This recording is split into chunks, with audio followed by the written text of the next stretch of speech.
श्री धनलक्ष्मी स्तोत्रम्। देवी देवमुपागम्य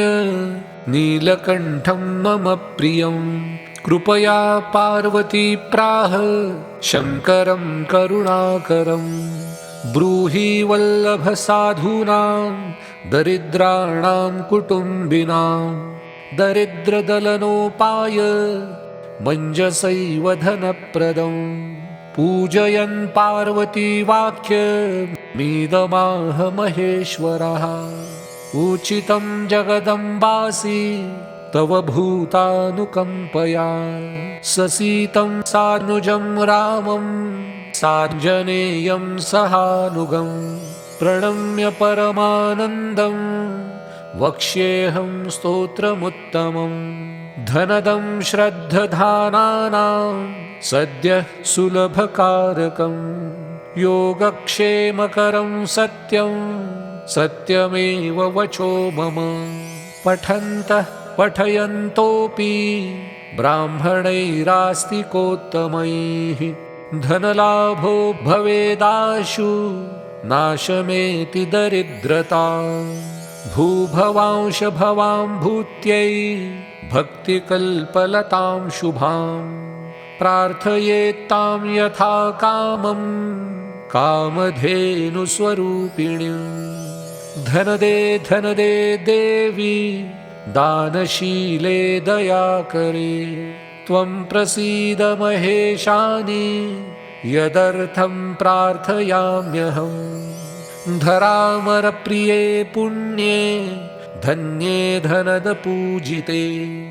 सुधनं धार्मिके देहि यजमानाय सत्वरं रम्ये रुद्रप्रिये रूपे रामरूपे रतिप्रिये शिखी सखमनोमूर्ते प्रसीद प्रणते मयि आरक्तचरणाम्भोजे सिद्धि सर्वार्थदायिके दिव्याम्बर धरे दिव्ये दिव्यमाल्यानुशोभिते समस्तगुणसम्पन्ने सर्वलक्षणलक्षिते शरच्चन्द्रमुखे नीले नीलनीरजलोचने चञ्चरीकचमूचारु श्रीहार कुटिलालके मत्ते भगवती माता कलकण्ठरवामृते हासावलोकनैर्दिव्यैर्भक्तचिन्तापहारिके रूपलावण्यतारुण्य कारुण्य गुणभाजने क्वण्णत्कङ्कण मञ्जीरे लसल्लीलाकराम्बुजे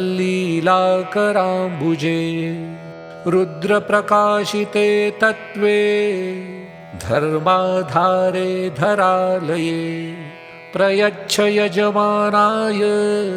धनं धर्मैकसाधनं मातस्त्वं मे विलम्बेन दिशस्व जगदम्बिके